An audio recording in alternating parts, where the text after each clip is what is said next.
Olá, misteriosos! Tudo bem com vocês? Eu sou a Keila e sejam bem-vindos a mais um vídeo aqui no canal Sempre um Mistério. Hoje eu vou contar para vocês a história da primeira serial killer mulher da história. Então já senta no sofá, apaga as luzes ou não e bora comigo.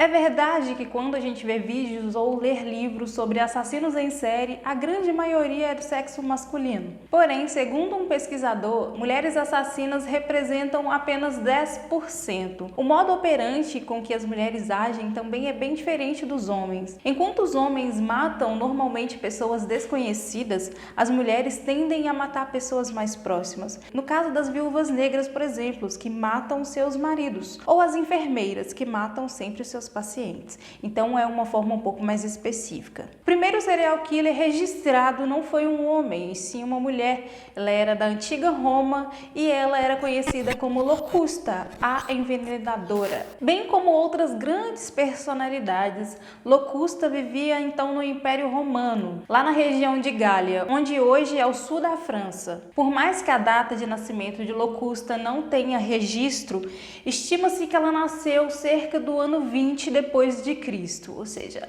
a bicha é bem antiga. Locusta é tida como a primeira serial killer documentada. Mas, enfim, ela tinha um perfil específico de pessoas para matar? Ela matava mais homens ou ela matava mais mulheres? Existia um traço de personalidade entre essas pessoas que Locusta matava? Bom, não. Locusta matava porque era a sua profissão. Quando Locusta tinha por volta dos seus 20 anos de idade, ela morava no campo. E ela passava a maior parte do seu tempo mexendo com botânica e plantas. Ela fazia manipulação de remédios e plantas a maior parte do dia, descobrindo e aprimorando cada vez mais os seus dons sobre os venenos. Antes mesmo dos seus 20 anos de idade e antes de ir, no caso, para a cidade, Locusta já costumava matar pessoas por encomenda. Então ela juntou um dinheirinho ali com as encomendas que ela tinha, matou algumas pessoas, juntou um dinheiro e foi então morar na cidade. Ela foi morar lá na capital de Roma. A alta classe romana, por assim dizer, fazia muita vista grossa com relação à resolução de problemas.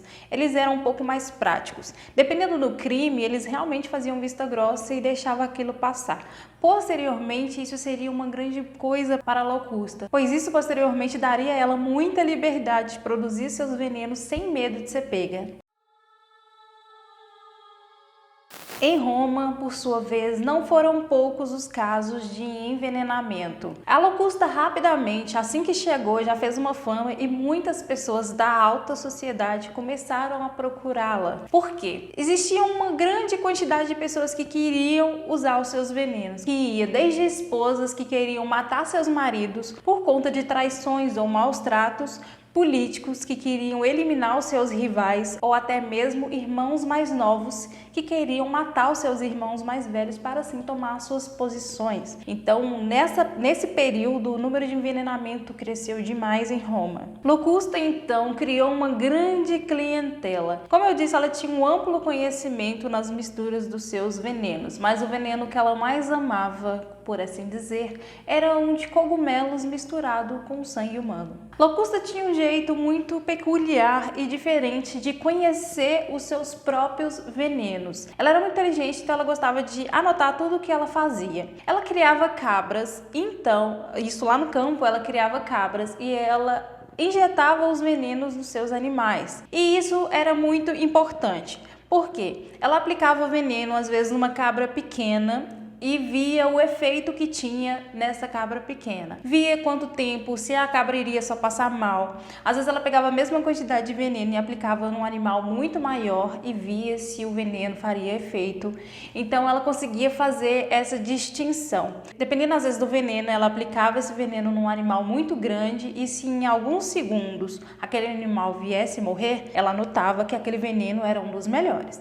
Então ela tinha um jeito muito específico e muito ruim de aprimorar os seus dots, né? Seus conhecimentos sobre venenos eram tão impressionantes, que dizem que ela conseguiu criar até mesmo o veneno arsênio e cianeto, que eram 2 venenos que se usavam nos campos de extermínio, né? Os campos de concentração na Segunda Guerra Mundial. Apesar do seu trabalho ser totalmente sigiloso e bem prático, ela acabou sendo presa 2 vezes pela polícia romana. Porém, algumas das pessoas da alta sociedade foram lá e pagaram a fiança dela. Não se sabe em específico quem foram essas pessoas, mas diz na história que ou foram pessoas que estavam interessadas em seus serviços ou eram pessoas que estavam com medo da Locusta entregá-los para a polícia. Então, para poder passar pano quente, eles iam lá e pagavam a fiança dela para ela sair. Como nem tudo é perfeito, Locusta foi presa uma 3ª vez. Porém, na 3ª vez que ela foi presa, ela também não ficou muito tempo por lá não, pois uma mulher, imperatriz romana, decidiu pagar sua fiança. Era Júlia Agripina. Porém, Júlia Agripina já tinha na sua cabeça um plano. Eu posso pagar sua fiança, porém eu vou solicitar os seus serviços. Júlia já tinha em mente a sua vítima. Seria então o imperador de Roma chamado Cláudio. Ela queria matar Cláudio para que seu filho Nero tomasse então o poder. Locusta então preparou com bastante cuidado um veneno para matar Cláudio. Ela borrifou um pouco de seu veneno em um cogumelo. Porém, para surpresa das duas, ele não morreu. Ele passou bastante mal, mas não chegou a morrer não. Júlia já ficou meio assim, né? E mandou ela caprichar no próximo veneno. Uma pena envenenada então fez com que Cláudio morresse em apenas alguns minutos. Vamos lá então para facilitar para vocês, ok? Cláudio era marido da Júlia Agripina. Júlia Agripina era a 4ª esposa de Cláudio. Antes disso, ele tinha casado mais 3 vezes. Com a sua 3ª esposa, ele teve seus 2 únicos filhos. Um chamava Britânico e a outra chamava Otávia. Porém, a sua esposa Messalina foi executada por ser acusada de traição, libertinagem e conspiração. Aí ela morreu, passou um tempo e aí o Cláudio foi e casou novamente com a Júlia Agripina, que já tinha um filho, que chamava Nero. Tá aí tudo bem? Então, Júlia Agripina matou Cláudio para Nero, o filho só dela, ficar no poder, mesmo o Britânico sendo o filho mais velho do Cláudio. Mas era só para eu explicar a vocês melhor mesmo. Com o passar dos anos, Locusta continuou conquistando então a nobreza do Império Romano. Lá no ano 55 depois de Cristo, Nero já estava no seu poder. Porém, ele também quis contratar os serviços de Locusta. Ele disse que queria que Locusta fizesse um belo de um veneno, porque a vítima da vez seria Britânico, o seu irmão adotivo. Como o Britânico era mais velho, ele queria matar ele para que posteriormente ele não quisesse tomar o poder dele de volta, e assim foi feito. Então Locusta colocou o seu plano em prática. Ela sabia que Britânico só bebia vinho diluído em água, então a ideia dela era misturar o veneno somente na água que ele colocaria no vinho, assim ninguém mais que estivesse na mesa morreria, certo? Porém, o que aconteceu foi que Britânico tomou o veneno, mas ele não morreu. Ele, assim como Cláudio da outra vez, passou mal, mas não morreu. Mas Nero não gostou nada dessa história. Ele ficou tão bravo, mas tão bravo, mas tão bravo, que ele espancou Locusta. Ele quase matou ela de tanto bater. E, segundo ele, disse que era para ela ter isso como lição, para que na próxima vez ela então acertasse a dosagem do veneno. Locusta, então, temendo pela sua vida, ela decidiu pegar todas as suas habilidades e tentar fazer o veneno mais forte que ela podia. E ela chega para Nero e fala: pode deixar que dessa vez vai dar certo. Não sei se ela falou isso não, né? Ela chega para Nero e fala assim, ó, pode confiar que agora vai dar certo. E ela fez então um veneno bem potente. Dessa vez então o veneno dela deu certo, o Britânico faleceu e Nero ficou super feliz com o resultado. E ele ficou tão agradecido por ela ter feito esse veneno tão potente que ele então decidiu perdoá-la. Ou seja, ele fez com que todos os registros que tinha contra ela na época que ela foi presa fosse desaparecido e ela fosse então receber o perdão. Então era como se ela tivesse ficha limpa, não tivesse mais nada. E essa foi a forma dele então pagar para ela, fora o dinheiro que ela recebeu também.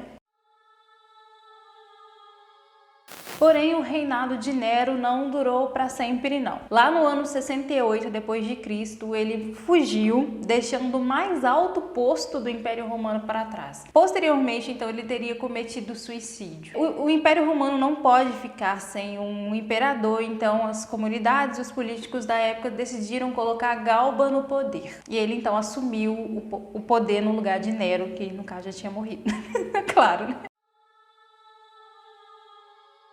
Nero foi considerado um péssimo imperador e Galba, assim que assumiu o poder, tomou uma grande decisão. A primeira ordem de Galba foi que todas as pessoas ligadas a Nero, direta ou indiretamente, fossem mortas. A maioria das pessoas, inclusive Galba, sabia da fama que Locusta tinha feito com a alta sociedade, inclusive com Nero, e sabia o que ela tinha feito para Nero. Então, no ano 69 depois de Cristo, todas as pessoas que eram ligadas a Nero foram executadas. Locusta então foi executada junto com essas pessoas e acabava ali uma vida de fama, de luxo, de luxúria que ela havia construído em cima de mortes que ela mesma causou. O número exato de vítimas de Locusta não foi registrado, porque além de ser uma história muito antiga, Locusta ela era muito detalhista e ela fazia venenos que algumas vezes nem vestígios deixava. Ela era muito habilidosa nessa questão. Então,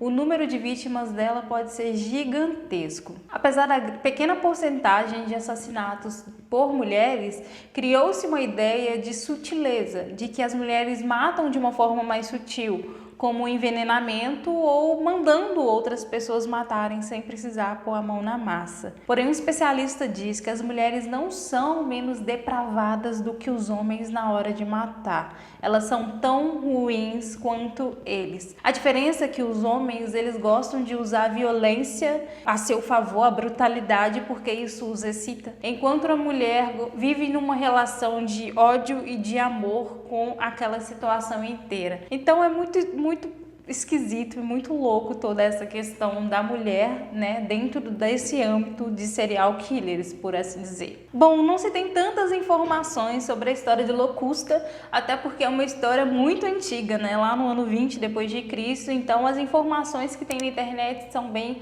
rasas, mas eu tentei trazer para vocês, eu quis trazer para vocês, para a gente poder desmistificar, né, essa história de que só homens são serial killers, então eu gostei de trazer. Eu espero também que vocês tenham gostado, porque eu sempre tento fazer o melhor para vocês. E você conhecia esse caso? Se você não conhecia, deixa aqui nos comentários. Deixa também no comentário algum outro caso que você gostaria de ver aqui. Não esquece de deixar um comentário, de curtir e de se inscrever no canal para ajudar o nosso canal a crescer e você ter mais conteúdos aí pra frente, tá bom? Tchau, misteriosos!